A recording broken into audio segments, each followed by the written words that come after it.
the Italian Football Podcast. On Atalanta, though, we have to talk about Ademola Lookman, because this absolutely rocked Atalanta and has rocked Atalanta, because it came out of nowhere, completely out of nowhere. Where everybody knows about Koopmeiners' situation. We know that before the summer he wanted to leave. The Juventus have been in negotiations for months now, and that comes as no surprise. And everybody kind of expected that Koopmeiners would eventually leave anyway. So that's fine. They've been able to plan and prepare for when he leaves. But then Lookman, this was completely unplanned. This came out of nowhere. PSG so late in the window, just like, a week and a half or so before the transfer window closes, they suddenly come in with an approach for Lookman, offer him a contract that's obviously much higher in salary than what he gets at Atalanta, and they basically turned Lookman's head, and he wants to join PSG, and he tells Atalanta that he wants to join PSG. He basically tells them that he's not in the frame of mind to play against Lecce in this game. So he's left out of the squad for the Lecce game. And it's first of all, if we can talk about this just from the Lookman point of view, just the Lookman transfer itself, and then we'll come on to kind of what it means as a whole for Atalanta going forward. What do you do if you're? I mean, first of all, what do you think of PSG's behaviour first? They come in with 10 days to go. I think it's no different than what Juve have done with Koopmeiners. This is par for the course. Unfortunately, there's nothing smaller clubs can do, even if they are Atalanta, who are incredibly well run. It's how you handle these situations. It's how you react to these situations, which I think define them. There's no, Koopmeiners is under contract with Atalanta, but refuses to play because he wants to go to Juve. The same thing happens here with Lookman. He yeah, but I mean more about making this offer so late in the window. Look, if the window's open to the 31st, it's open to the 31st.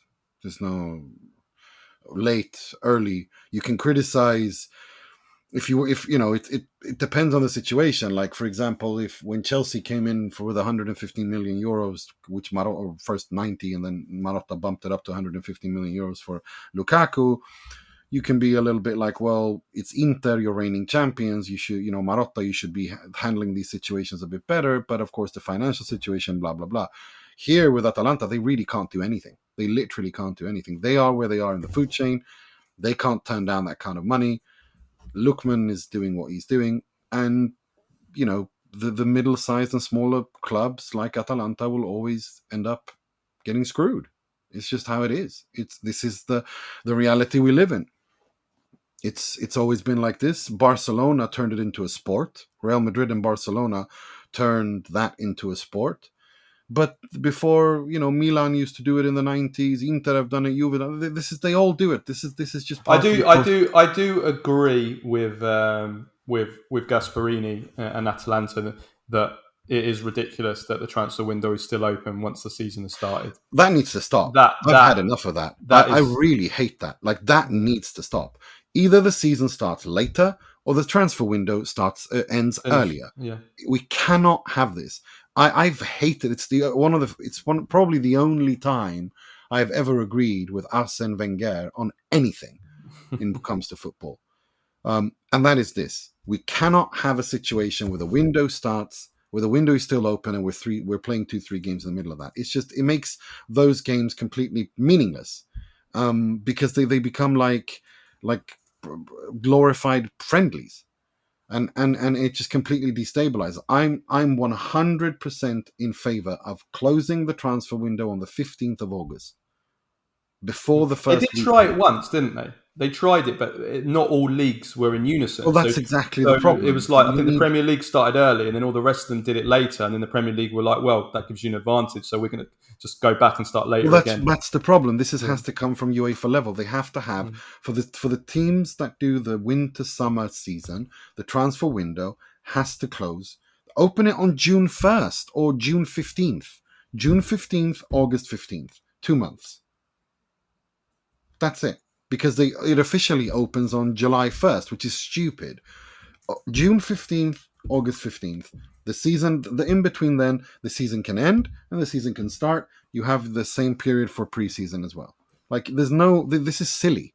This is absolutely silly because it also, again, it's one of these things of European football that they could learn from the United States as well. Like, or like from the way that they have these like deadline days. And I know they can still, and then they open again for trading and like you can turn it into a thing. Do you know what I mean? Because now it's just silly. It really, really makes the opening 2-3 games of the season like just like a farce. A player could score for one team in one game, and then go 2 weeks later, go to another team the same league and score. I mean, it's just it's silly. It's absolutely silly, and they need to do something about it. They really do. I really, really hate this, and I've hated it for a long time. I agree. Really what do you make of Lookman's behaviour though? Again, I can't blame him too much. He's not the only one. He's not the first one. He's not the last one. And this is going to happen for this is Atalanta's place in the food chain. For me, what I want to talk about is how you react to it. And that's why I say that Atalanta have easily won the meaningless crown of Regina del Mercato, but they are constructing the far more meaningful situation, which could potentially lead them to actually challenging for a Serie A title. If not this season, then next season. Because the way that they've landed by bringing in Lazar Samardžić, the way that they landed by bringing in Retegui, the way that they've landed by bringing in Brescianini. Now there's talk of if what's his name? Lookman goes to PSG, they're just going to go in and pay Atalanta Fiorentina the 30 million straight up. No loan with an obligation option, blah, blah, blah. Here, cash up front, boom. I don't think that's going to happen. But anyway, if it does, but that's what I'm saying. Like, it depends on how you bounce back. And so far they have bounced back from every single setback, done the best thing they can, because they don't just react and sign a big name player. They're so organized. It's so obvious that every single player they sign is designed to play a role in a system. And it's, we'll have to just wait and see. Maybe El Bilal Torre will, we don't know what's happened with him. I haven't seen he's getting sold. Yeah, he's been sold. Yeah. But I mean, he hasn't been sold yet. But I mean, my point is simply, we'll have to wait and see. I think they've handled it brilliantly, is what I want to say. And I think with Retegui, again, I think a brilliant example of what I'm talking about with signing players for a system and who can express themselves brilliantly in that system, I think is Retegui, which is why when he was signed, I was questioning publicly, thinking out loud, will he win the Coppa? Will he become capocannoniere? And I've stopped thinking. I usually wait until the end of the Mercato. I really think Mateo Retegui is going to be top goal scorer in the Serie A, for the simple reason that he fits that system brilliantly. They're a team that creates lots of chances, and if you have a player who can convert as well as Retegui does, if he can stay injury free, just by definition, he will get so many chances that if he can just put away 70-80% of those chances, that's 25-30 goals. My issue here is this. Look, as I said, going into the summer transfer window, Atalanta having won the Europa League, coming off that high, looking at that team and the squad that they had, even taking into account the fact that everybody expected Koopmeiners to leave. It was kind of an open secret that he was going to leave to join Juventus. Even taking that into account, I thought that Atalanta were in a position where if they had a good summer transfer market and they kept everyone fit, and I'm talking after the Europa League final, not after. So this is before the Scalvini injury. That Atalanta were in a position with their squad where if they just had a good transfer market, kept all the rest of their players, which they said publicly they weren't going to sell anyone. That they were in a position that, just with a couple of additions, they were definitely in a position to challenge the Scudetto. Then obviously since then they've lost maybe their best defender, Scalvini. They've lost obviously Scamacca, both of them basically for the season with ACLs. Koopmeiners is leaving, of course, is going to leave to join PSG. And then all of a sudden, out of nowhere, Lookman, who was their hero in the Europa League final with the hat trick, asked to leave to join PSG. And you're looking at, really, on paper, 4 of their 5 best players. I would say Ederson is the other one. I would say those were their 5 best players going into the new season, and they've lost 4 of them. And then I look at the players that have been brought in, and I think, okay, magnificent debut for Retegui. He could go on and like you say, could end up being capocannoniere. We'll see. Brescianini, who I think has got potential. Godfrey, Samacic, Zaniolo, these are the players that have come in. Villanova should come in as well. But the point I'm making is, are on paper the players that are brought in, are Atalanta a stronger team now than they were before? On paper, I think the answer to that is definitely no. Then of course, there's the whole intangible with Atalanta, which is that these players might on paper look weaker now, but we know what Atalanta does with players, how they maximise them and make them top players. Like a lot of the players, Koopmeiners wasn't the player he was when he joined. Lookman certainly wasn't. He was a journeyman going around, and he's been made to this high level. Scamacca was destroyed by Moyes. Scalvini was just a youngster. So I totally understand that suddenly, we might be talking of Brescianini in the same way we're talking of Koopmeiners now in a year's time. Retegui, we might be talking as one of the top strikers in Serie A in a year's time. Samacic, who of course is a clear talent, we might be talking of him as a top player. So I totally get that. I'm just talking about what we can say for sure now. Atalanta are weaker on paper now than they were at the start of the winter. And I just think that's a big shame in terms of where they were. I just thought they were really close to being in a position to challenge for the Scudetto. And now it's almost like they have to start again. And that's just very, very frustrating for me. I understand that, but at the same time, I don't think their tactics are static. I think if there's anything Gasperini has shown, it's that he can adapt and tweak to the players. The overall blueprint of the system is the same, but he tweaks within it. And that's why players like Retegui, Brescianini, etc., all work. We've seen him do this for it feels like almost a decade now. But we've seen him do this time and time again. He has a system, but he tweaks and changes within that system.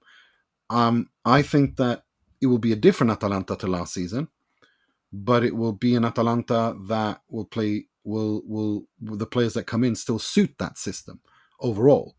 And he will change how they play in order to get the best out of those players, which is exactly what he has always done. And I'm tired of underestimating them. I'm not going to do that anymore. And I'm not going to overestimate them. I'm going to give them the benefit of the doubt. And I think that what they've done, I think Samacic is a fantastic signing for them. Brescianini as well. Zaniolo, big question mark, but it doesn't really cost them anything. Retegui, I think, is going to be capocannoniere because I think he suits that system brilliantly and he's a killer in the box. And he takes penalties.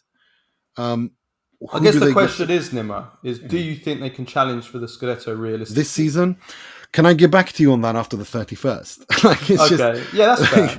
That's fair. I would just say that as we're talking right now, I give Atalanta less chance, and I'm not going to be a prisoner of the moment.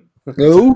Prisoner of the moment, and reacting to them winning 4-0 against Lecce. No, I'm not doing that. I'm not going to do that because that can cloud things. But I would say realistically, do I think that Atalanta have more chance to win the Scudetto now than they did at the start of the summer?